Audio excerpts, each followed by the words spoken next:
Bonsoir à tous. Alors, on a le plaisir de recevoir Monsieur John McTiernan.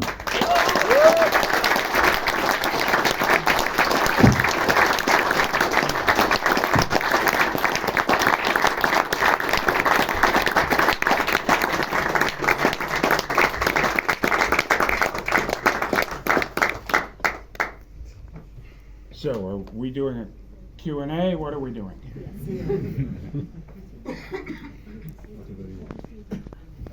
I think it's up to them.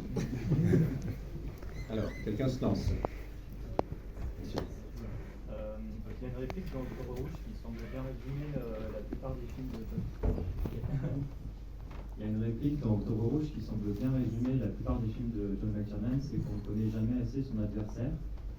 Et bien souvent, les protagonistes et les antagonistes sont amenés à avoir une forme d'estime mutuelle parce qu'ils arrivent à comprendre ou déjouer les plans de l'autre. Donc il y a une intelligence à l'œuvre en fait. Et dans Rouge, c'est assez poussé parce qu'on a l'impression de voir deux joueurs d'échecs qui peuvent jouer mentalement sans plateau. Et donc je voudrais savoir en quoi ce sujet ou ce thème semble inspirer particulièrement. So there's a line in the film that sums up a lot of your phrase, you never know your adversary too well, and so the antagonists sometimes also have esteem for each other and outplay each other, it's like chess players in a mental space. So how is that a theme, a recurring theme, especially in this film for you? Is that something that Well, it's a couple of things. One, this is about a story about people trying to make peace.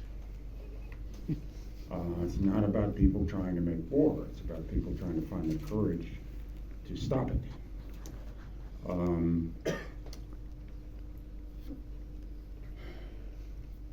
I don't know, this was a piece I wanted to do as soon as I read it. Before it was a screenplay. My first memory was a picture of my grandfather in a young naval lieutenant's uniform standing in Le Havre in 1918. And I still have a copy of it. And shortly after that, I saw a picture of my father in a young naval lieutenant's uniform standing in Tokyo in 1945.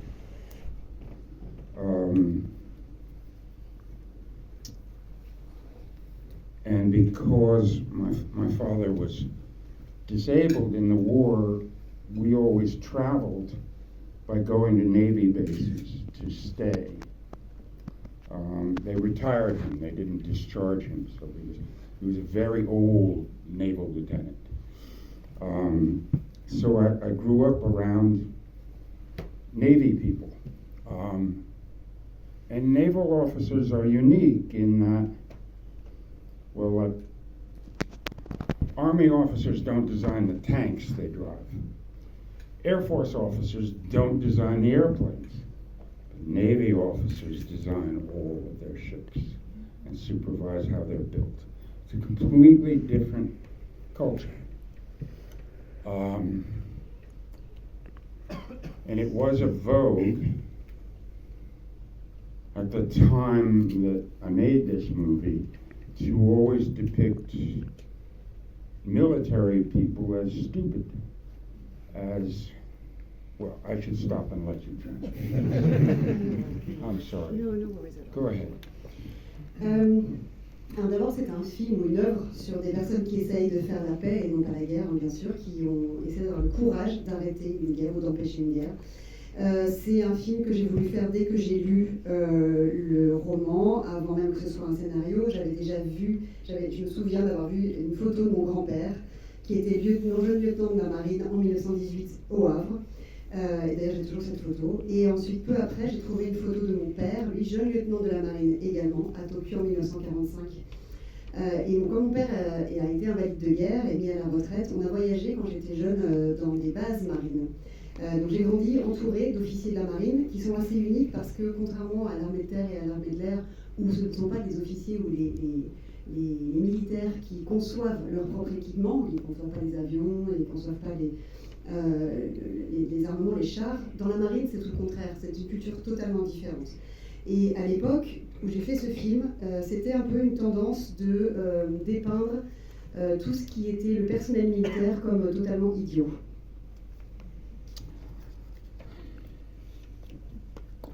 It was a vogue when I started to do this movie that one always depicted military people as stupid. And I wanted the chance to change that.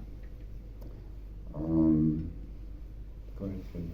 Donc, comme c'était un peu la tendance de dire que les militaires étaient tous des imbéciles, moi j'ai voulu, ça m'a donné l'occasion de changer cette vision des choses. And there's a funny thing. I was always, I don't know, gifted in that I could do mathematics very rapidly in my brain. And, you know, I keep, even now, managing to sometimes surprise my wife or my children by coming up with the answer before they can get to a pencil. But the only group of people I've ever known who are faster were all submarine officers. Because they're like bats who have to operate when they're blind. And they're constantly calculating the angles and the distances to echoes. And they do the calculations in their mind. They have to, but, I mean, there are other people checking, but actual submarine captains stand in the middle of all of that, and they do all of the trigonometry in their minds to know where they are, to know how far things are. Go ahead. Et j'ai toujours été, moi, assez fort en calcul mental. D'ailleurs, je surprends régulièrement ma femme et les enfants en calculant extrêmement vite de tête. Mais les seules personnes que j'ai vues être plus rapides encore, ce sont les sous-mariniers, les officiers qui doivent vraiment naviguer comme des chauves-souris totalement à l'aveugle. Et donc, ils passent leur temps à calculer en permanence les angles et les distances de tête. Et les commandants de ces sous-marins font tous ces calculs et vérifient en permanence. Parce qu'à chaque instant, ils ont besoin de savoir où ils sont et à quelle distance sont les autres objets. So I had hoped always to make a drama of very intelligent men trying to do something good.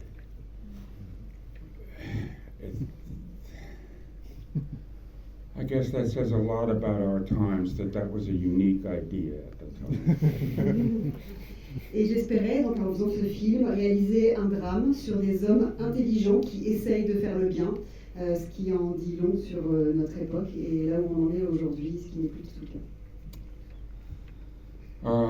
I don't know if I've answered your questions or your question. Are there other questions? Yes. Kind of an easier one, but was it difficult to get Sean Connery to stick to that Russian accent because he couldn't seem to choose if he wanted to be Scottish or Russian at different points of the film? Alors est-ce que c'était difficile de driver Sean Connery pour qu'il garde une sorte d'accent russe? On sent qu'il est tenté de reprendre son accent écossais par moment. Well, I knew that for an American audience, anyone who has an accent at all can be Russian. So, English people work fine. It's a Russian accent.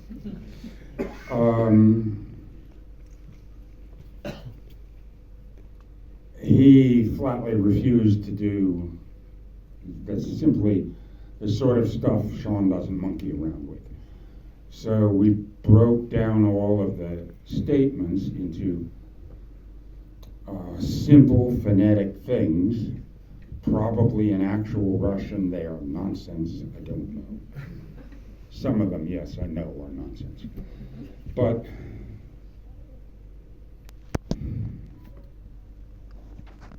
it gave the feeling of enough reality that we could accept him as part of a Russian vessel.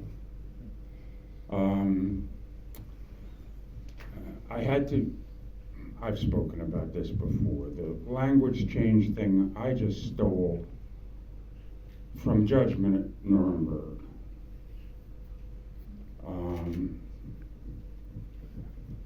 There's a place in that where, what's his name, Maximilian Schell is speaking in German, and there's an English translator we hear somewhere else, The camera simply goes into his mouth and comes back out, and he continues the sentence in English.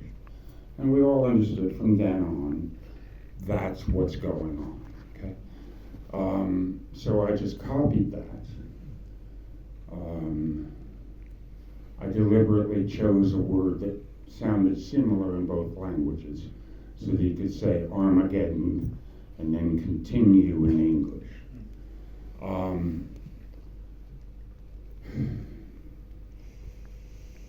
Because, it's an old problem with movies. You always have these German military officers speaking in English, or here you'd have them speaking in French, which sounded ridiculous, seemed ridiculous. But by the same token, you don't want to have to read the whole movie. So, the way we tried to solve it is we would establish their reality and then switch as we needed to. The joke later on was when I had to switch back 3 times in the course of 3 minutes or so at the end of the movie. I have 2 guys who were speaking English, and they closed the hatch, and they opened the hatch on them, and they now speak Russian. And then I had to use the gimmick of the compliment between the captain and Alec Baldwin, that each of them has studied the language of the other.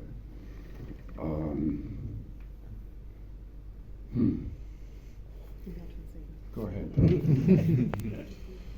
Alors d'abord, pour un public américain, je savais que n'importe quel personnage qui aurait un accent, ça pourrait être un accent russe potentiellement. Sean Connery n'avait pas forcément envie de se plier à toute la singerie qui va avec l'imitation d'un accent. Donc on lui a fait parler, on lui a fait prononcer les phrases russes dans une phonétique assez simple. Alors de là à dire que c'est un russe authentique, il y a des endroits où je suis pas sûre et des endroits où je suis sûre que ce n'est pas vraiment vrai. Mais ça donnait un sentiment suffisamment authentique pour qu'on accepte qu'il soit ce personnage aux commandes d'un vaisseau russe. Quant à la bascule de la langue, du russe vers l'anglais, j'ai déjà raconté, mais j'ai volé ça au jugement de Nuremberg, où on voit le personnage qui parle allemand avec un traducteur en anglais, et puis d'un seul coup, il y a une sorte de moment de recul, et ensuite quand on revient sur lui, il vient de continuer en anglais, et la transition permet de tout à fait comprendre et d'accepter cette convention linguistique. Le mot que j'ai choisi pour faire cette transition, donc c'est un mot qui se dit de la même manière en russe et en anglais, le mot Armageddon. Et c'est un problème ancien dans les films, parce que vous aussi, on a des films aussi en France où on a des officiers allemands et on les fait parler français. Ce qui paraît un peu ridicule, mais d'un autre côté, on n'a pas non plus envie que le public passe le film à lire des sous-titres. Donc voilà, j'ai résolu ce problème en établissant une réalité pour ensuite la faire accepter en m'en éloignant. Et après, c'était devenu un peu plus acrobatique quand ensuite je refais basculer plusieurs fois du russe à l'anglais et de l'anglais au russe avec cette ouverture et fermeture de trappe. Et après aussi, j'ai quand même tenu compte de cette bascule linguistique et de cet élément linguistique en leur faisant se faire un compliment réciproque, puisque chacun dit qu'il a étudié la langue de l'autre. I'm finding, especially recently in the States, that I am, if not a very leftist person, then at least a very liberal person. And I deeply believe that the difficulties between people can be solved by intelligent people of goodwill. And that was what I hoped to make out of this story. Okay. Je trouve que récemment, surtout récemment avec la situation actuelle aux États-Unis, je ne me suis jamais forcément défini comme un très grand gauchiste, mais en tout cas comme un progressiste, ça c'est certain. Et je crois profondément que toutes les difficultés entre les êtres humains peuvent être résolues par des personnes intelligentes et de bonne volonté. Et c'est vraiment ce que j'ai espéré faire avec ce film. Okay. Yes. Je peux parler fort. J'espère que Octobre Rouge a reçu des Oscars. So I hope the film got Academy Awards. Sound. No.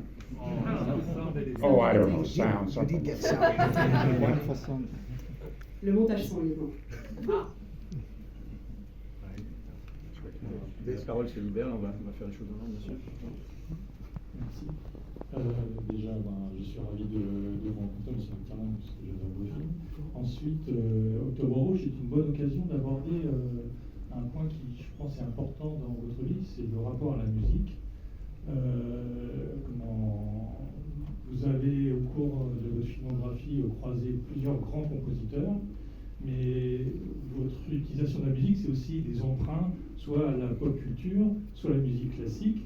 Donc je voulais savoir quelle était la part de vos choix personnels dans ces différentes utilisations de la musique, le recours à des compositeurs pour la musique originale, ou du recours à la musique pop, ou du recours à la musique classique. Quelle est la part de vos choix ou la part de vos contraintes par rapport à, par exemple, vos producteurs? So your relationship to music in your films, you've worked with great composers. What is your personal, you borrow from pop music and also classical music and original score. What is your personal choice? What is the amount of input that you have yourself in choosing the music and the composers? In this one? No, in general in your films. Well, this one in particular, maybe. Il y a beaucoup d'emprunts, par exemple, à la musique. I didn't distort the music in this. I didn't change it much. I liked what Basil Palladouris, the composer, was coming up with, and I didn't have a theme song that I wanted to impose on it, as I have on other movies. You know, the Ninth Symphony in Die Hard, or the Nina Simone in Thomas Crown. In this, I didn't impose any music.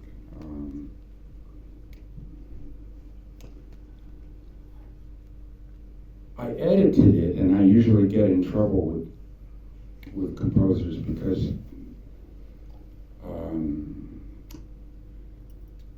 for music, they often break tempo and then like to build again. And I have always found that a disaster in a movie, because once the movie is going to the crescendo, you cannot break tempo.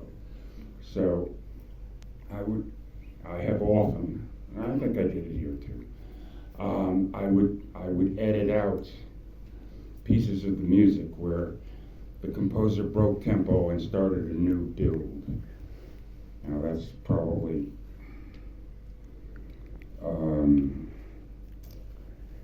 far too technical an answer, but I'm sorry, it's the best I have.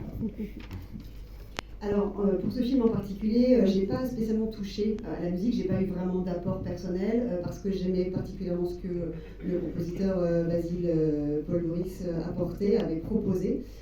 Et contrairement à certains de mes autres films, j'ai pas imposé un thème récurrent, comme la 9e symphonie dans Piège de cristal ou la musique de Nina Simone dans Thomas Crown.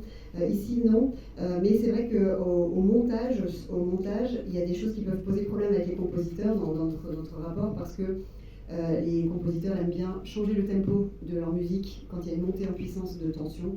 Quand il y a des crescendo, ils n'aiment pas qu'on leur casse leur tempo. Et ce que j'ai fait dans certains des films au montage, et je crois que c'est le cas ici aussi, c'est qu'en coupant certaines parties, je leur cassais un peu leur rythme et leur tempo. Ouais, mais je pensais plus comment, par exemple, dans Last Action Hero, le personnage joué par Schwarzenegger, à un moment, fait une rencontre avec la musique de Mozart. Et on suppose que son personnage vient plutôt d'un milieu populaire. Donc est-ce que il se sert des citations de musique pour situer aussi les personnages? Do you play with the music references like when Schwarzenegger arrives in Last Action Hero on Mozart music when we think he comes maybe from a working class, social class? So did you like to play around with this? Did you Sure, yes. Yes, we often make jokes there, sure. Oui, c'est une façon effectivement de s'amuser, de faire un petit peu des blagues. There's one little story. This is not particularly an action movie, it's mostly people talking. But we shot the submergence of the submarine with a real submerging barge, and we had all of these young Russian immigrants playing sailors, and we had to actually put them in the water. And the way I solved the problem was I got a bunch of American Coast Guardsmen who had all been trained in water safety, and each Russian actor had an American lifesaver, an American Coast Guardsman who was his buddy, and they had to stay together. And that's the way we actually put 200 men out in a sinking, a big piece of steel, and put them in real life rafts and didn't get anybody hurt. And it was something that the studio was sort of in their way. They seemed like they were very upset, but they were actually very happy. We shot most of that with handheld cameras and actually got out there and walked around among, as the water was coming up and all that. And in the course of 2 hours or so, we ruined 3 Panavision $25,000 cameras. They weren't ruined, we just ruined the electronics. They rebuilt them, they were fine. But what the studio said is, you just ruined a $25,000 camera. And actually, and we kept shooting. I would just say, get another camera out of the truck. And actually the studio executives, I learned later, we were all bragging when they went out to dinner that they'd sent me out to shoot this scene, and it was so wild and rough that he destroyed $100,000 worth of cameras in one morning, and he kept shooting, God damn it. So for the studio executives, this was an action movie. Donc une petite anecdote, quand on a tourné une scène de la submersion, on avait une vraie plateforme, une vraie barge, et on avait dessus des immigrés russes qui jouaient les marins qu'on mettait à l'eau. Pour tourner cette scène, on a pris des gardes-côtes entraînés américains, et chaque marin russe avait son sauveteur personnalisé, et on les mettait un peu en binôme comme ça ensemble. Et donc on a tourné ces 2 heures sur cette plateforme, et ensuite on les descend sur les radeaux. Et le studio a un peu hurlé parce qu'on a tourné caméra à l'épaule, on était au milieu d'eux au moment de la submersion, et on a un peu bousillé quelques caméras, uniquement l'électronique, de caméras Panavision à $25,000 la pièce.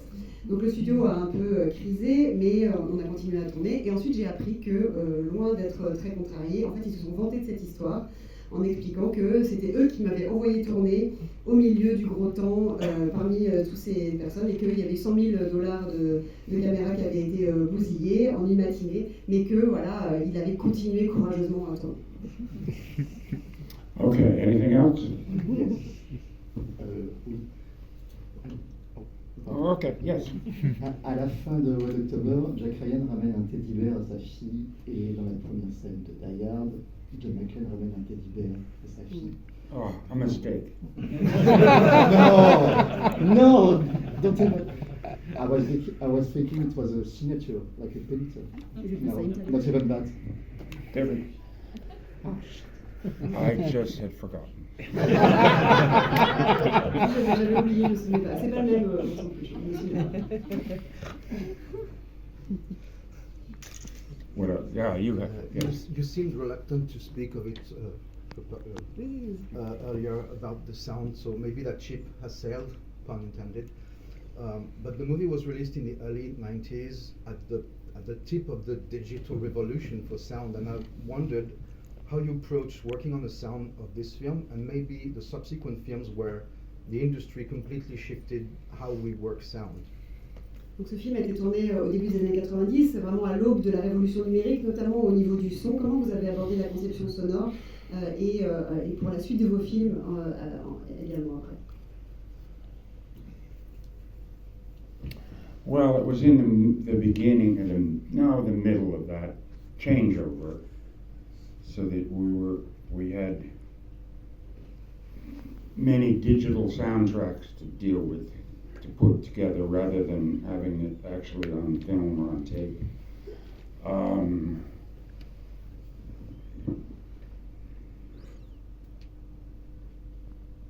But it didn't actually change the way we worked. It was just how they recorded it. It was just how, they used to, even when we did Predator, they would have hundreds of long rolls of, it was filmed with magnetic stripe on it. And they had whole rooms full of it out in the back, and you'd dip into a sound here and there and whatever. And it became much easier once it was digital. It was just a box like this, and that's it. But the work was the same. It didn't change. Alors on était plutôt au milieu de cette bascule numérique et c'est simplement qu'on se retrouvait avec plusieurs pistes à assembler plutôt qu'avec de la bande magnétique. Et ça n'a pas fondamentalement changé notre façon de travailler, c'est simplement la prise de son a été quand même grandement facilitée. Parce que sur Predator, par exemple, il y avait des kilomètres et des kilomètres de bande magnétique, alors que là, on avait une petite boîte, donc ça a quand même facilité juste cette partie-là, mais sinon, on a travaillé de la même manière.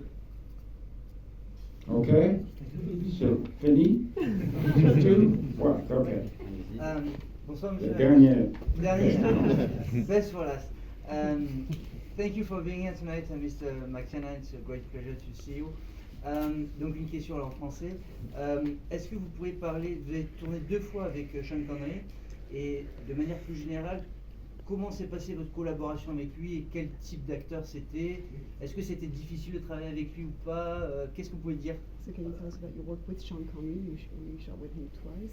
What kind of an actor was he, and was it hard working with him?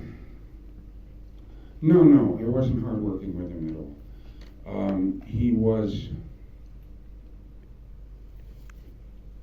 grouch. And he was hard on people who were foolish or lazy. But he actually was just like out of somebody in my family. My grandfather was a dairy farmer. And the first thing I remember was, I was maybe 2 or 3, and I was out in front of the barn, and it was raining, and I was playing with a spoon in the mud. And my grandfather came out, and I was a little tiny boy, so I looked way up there. And he took the spoon out of my hand, and he said, "No grandson of mine plays in the mud."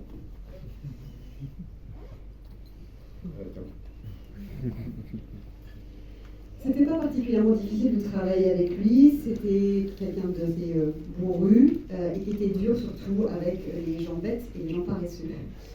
Mais il ressemblait à certaines personnes de ma famille. Moi j'ai grandi avec un grand-père à la campagne et j'ai un souvenir que quand j'avais 2-3 ans, il m'a trouvé devant la grange en train de jouer dans la boue avec une cuillère et il a pris comme ça sa grosse voix et moi j'étais toute petite donc je regardais très très bien en disant jamais mon petit-fils ne jouera dans la boue. So with an experience like that, so young, I didn't find Sean scary. He was just like my family. And although he did scare many people on the set, on the 3rd day of him working, on his way out, when he went by me, he said, "Good night, boy." And I knew at that point it was okay. He'd called me boy, which meant that was actually a term of respect in his parlance, and everything was fine. Et donc en ayant eu cette expérience extrêmement jeune, j'ai pas pu avoir peur de Sean Connery parce que j'avais eu cette plus grosse peur auparavant. Sur le plateau, il faisait un peu peur à certaines personnes. Mais le troisième jour, à la fin de la journée de tournage, il est passé devant moi et il m'a donc salué en disant Good night boy. Donc, petit, bonne nuit petit. Et donc c'est là que je me suis dit que vraiment j'avais gagné son respect parce que dans sa bouche c'était une marque de respect. Sean also loved filmmaking, and he knew a great deal about it. And we were doing a style of camera moves that really only European directors had been doing prior to that. Bertolucci was doing it.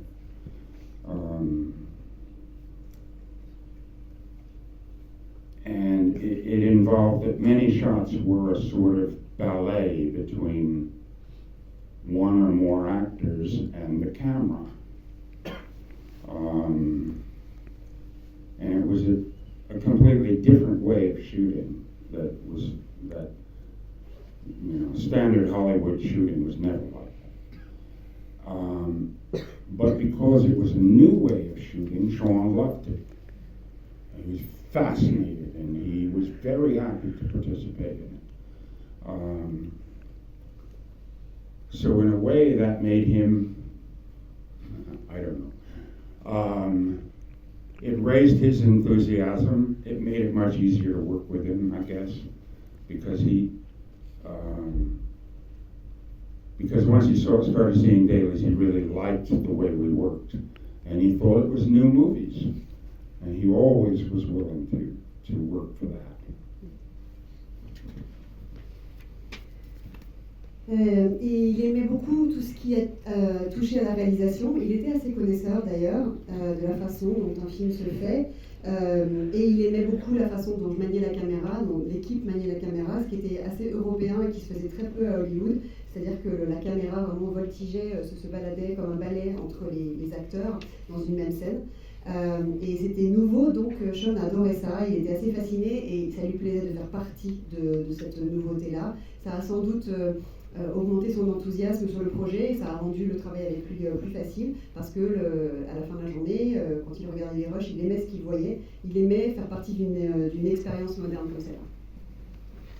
Okay, c'est tout?